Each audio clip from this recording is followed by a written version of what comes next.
Racker and Heimann on countertransference, similarities and differences. The revolution in countertransference in summary. This article is a review of the pivotal contributions of Heinrich Racker and Paula Heimann to the reconceptualization of countertransference in psychoanalysis, highlighting their shared ideas, distinct theoretical frameworks, and lasting impact. Summary. Prior to the late 1940s, countertransference was largely viewed by figures like Sigmund Freud and Melanie Klein as an obstacle or resistance to be avoided or eliminated in psychoanalytic work. However, Heinrich Racker in Buenos Aires and Paula Heimann in London, working independently and without direct contact, revolutionized this understanding. They both argued for the crucial importance of countertransference as a valuable tool for understanding the patient's unconscious processes and transference in the analytic relationship.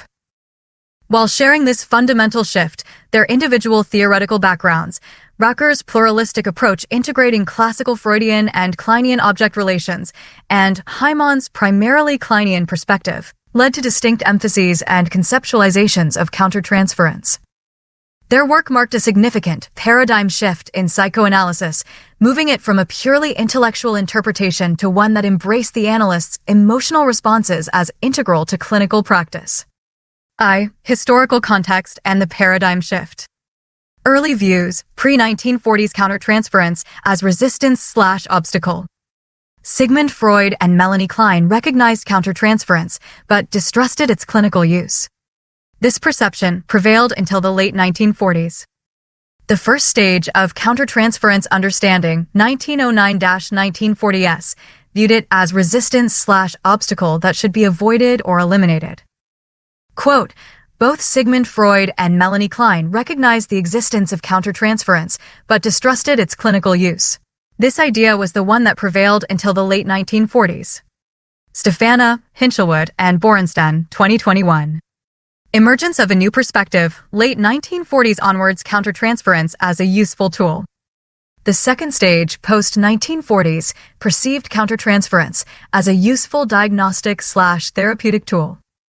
Racker, 1948, and Heimann, 1949, independently of and without contact with each other, claimed the importance of countertransference for signifying the transference and unconscious processes that the patient reenacts in the analytic relationship. This represented a major rethinking of countertransference and a genuine Kuhnian paradigm shift in the culture. Earlier signals from figures like Ferenczi, Marjorie Brearley, 1937, and The Balance, 1939, laid some groundwork for investigating the more intimate emotional connections between analyst and patients. Heimann explicitly challenged Freud's surgeon analogy, where the analyst puts aside all his own feelings. 2. Heinrich Racker's contributions, Argentina. Background. Born in Poland, 1910 to 1961, trained in Vienna, influenced by classical Freudian analysis, and later in Argentina, where psychoanalysis was pluralistic, integrating structural model and British object relations. Emigrated to Argentina in 1939. Presented his first paper, A Contribution to the Problem of Countertransference, in 1948, which was initially met with resistance from colleagues. However, his work gained acceptance as international interest in countertransference grew. Core concepts. Definition of countertransference, the entirety of images, feelings, and impulses towards the patient. Instrumental tool. Countertransference is instrumental in bringing to the analysts notice a psychological fact about the patient and allows intellectual identification with the patient's ego. Analyst's neurosis. Racker emphasized that the analyst's own neurotic issues are the basis for his pathological response to the patient's transference neurosis.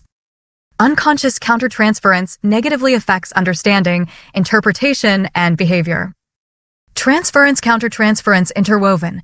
He concluded that transference and countertransference are inextricably interwoven and in part reciprocally determined. Unconscious to unconscious communication. Racker agreed with Freud that the key to understanding our patients continues to be, as always, the capacity to pick up unconscious phenomena by means of the analyst's own unconscious. 4 types of countertransference. 1. Concordant countertransference. When a therapist identifies or feels the same kind of feelings as their patient, that's called concordant countertransference. Think of it like empathy turned up really high. The therapist steps into the patient's shoes and feels what the patient is going through inside. For example, if the patient feels scared and helpless, the therapist may also start to feel scared and helpless. This helps therapist understand patient better because therapist's own feelings signal what the patient is experiencing. Concordant countertransference equals therapist identifies with the patient's sense of self, feeling with them versus against them. 2. Complementary countertransference. This happens when the therapist doesn't just feel with the patient, but instead feels like they've been put into a role from the patient's inner world. The patient, without realizing it, projects an old relationship onto the therapist, like with a parent, sibling, authority figure. The therapist then starts to feel and react as if they are that person. Example, if a patient unconsciously sees the therapist like their critical father, the therapist may suddenly feel overly judgmental, strict, or annoyed, even if that's not usually their style. Complementary countertransference means the therapist identifies with the patient's internal objects, like parent figures, and ends up acting or feeling like those people. 3. Direct countertransference. Object of countertransference is the patient. 4. Indirect countertransference. Object of countertransference is someone other than the patient, colleague, supervisor. And now, the 5 types of countertransference experiences. 1. Countertransference thoughts. These are sudden thoughts/imagination that pop into the therapist's mind and don't seem connected directly to what patient is saying.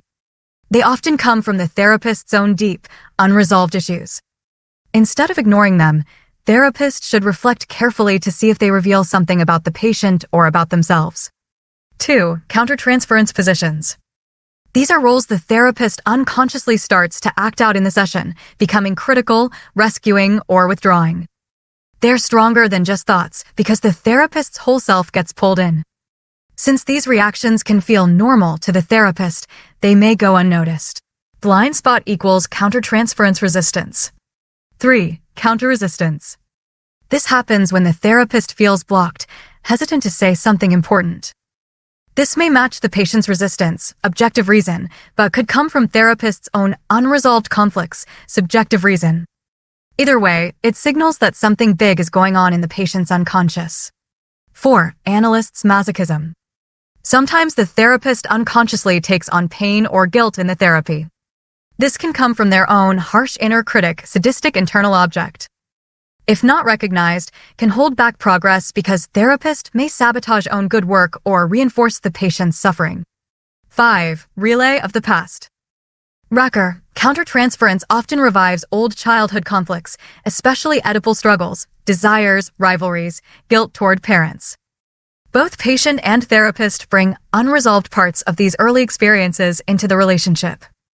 Therapy becomes a replay of these unfinished business moments which need to be worked through. Therefore, thoughts equals sudden ideas from the therapist's unconscious. Positions equals roles the therapist unconsciously acts out.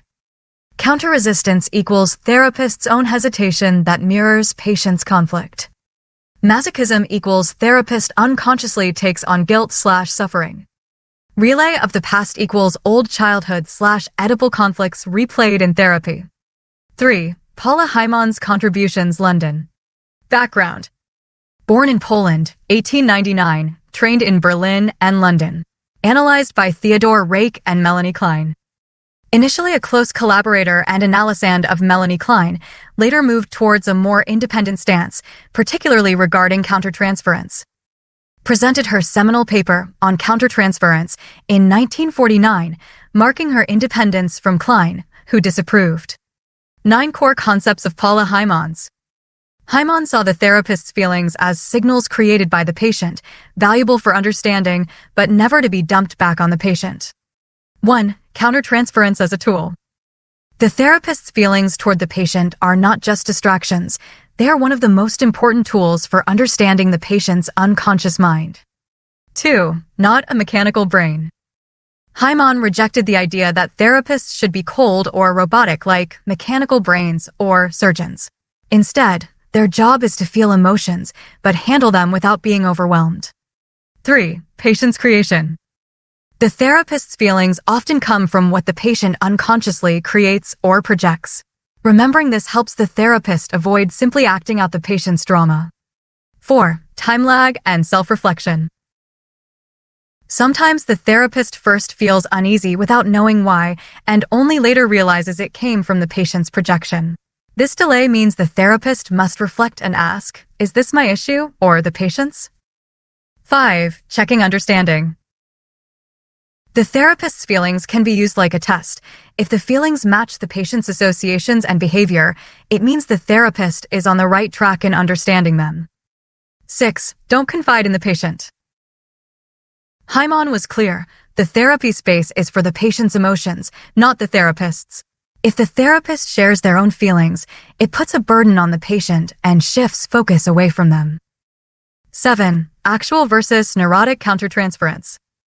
Actual countertransference is normal, created by the patient, useful for insight. Neurotic countertransference comes from the therapist's own unresolved problems. 8. Focus on the present. Heimann stressed that countertransference is mostly about what is happening right now in the unconscious, not just old childhood, Oedipal issues. 9. Projective identification. She saw projective identification when a patient puts unwanted feelings into the therapist as the main way emotions pass from patient to therapist. The therapist then has to sort out what belongs to me and what belongs to the patient. 4. Similarities and differences. Shared ground, similarities. Revolutionary stance. Both initiated the widespread acceptance of countertransference as a crucial analytic tool, moving beyond its previous dismissal. Unconscious to unconscious communication. Both believed in the direct reception from unconscious to unconscious as the route to understanding the patient.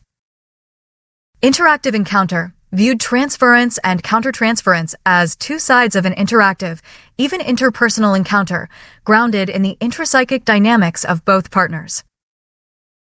Importance of analyst's own analysis. Insisted on the importance of personal analysis and persisting self-analysis after termination to manage the analyst's own neurosis and emotional responses. Analyst's feelings as clues. Agreed that the analyst's feelings offer vital clues about the patient's transference feelings. Key differences. 1. Conceptual background. Racker, pluralistic approach, blending classical Freudian structural model, ego, ID, superego, with Kleinian object relations theory, internal objects, introjection, projection.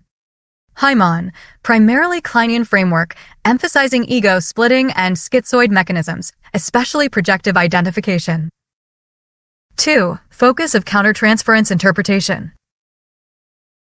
Racker saw countertransference largely as a replay of the past, a regression to Oedipal issues not resolved. His framework heavily relied on the Oedipus complex as the core of psychoanalytic work, with roles of ego and superego being transferred. Heimann focused on countertransference as stemming from presently active dynamics of the unconscious and the patient's evacuation and communication of split-off experiences, especially through projective identification. 3. Systematization. Racker developed a comprehensive phenomenology of countertransference, creating systematic classifications, concordant/complementary, direct/indirect, thoughts/positions. Heimann did not aim for a systematic classification, focusing more on the immediate utility and understanding of the phenomenon. 4. Communication of countertransference to patient. Racker argued that in some situations, communication of the countertransference is of value for the subsequent course of the treatment to enhance trust, though not always advisable. Heimann, adamant against confiding countertransference to the patient, viewing the analytic space as exclusively for the patient's feelings to avoid burdening them or compromising the analyst's unique role. 5. Heimann versus Racker on countertransference. Heimann equals countertransference shows what's happening right now through projective identification. Racker equals countertransference is a replay of the past, especially Oedipal conflicts. Conclusion. Heinrich and Paula Heimann, though working independently and from distinct theoretical traditions, were parallel innovators who fundamentally reshaped the role of countertransference in psychoanalysis. They moved the field from viewing it as an impediment to recognizing it as an indispensable tool for understanding the patient's unconscious. While Racker developed a more systematic and comprehensive typology of countertransference rooted in Oedipal dynamics and a pluralistic integration of Freudian and Kleinian thought, Heimann, from a more purely Kleinian perspective, emphasized its actual creation by the patient through projective identification and firmly advocated against disclosing it to the patient. Their combined efforts established countertransference as a central and enduring concept in psychoanalytic theory and practice.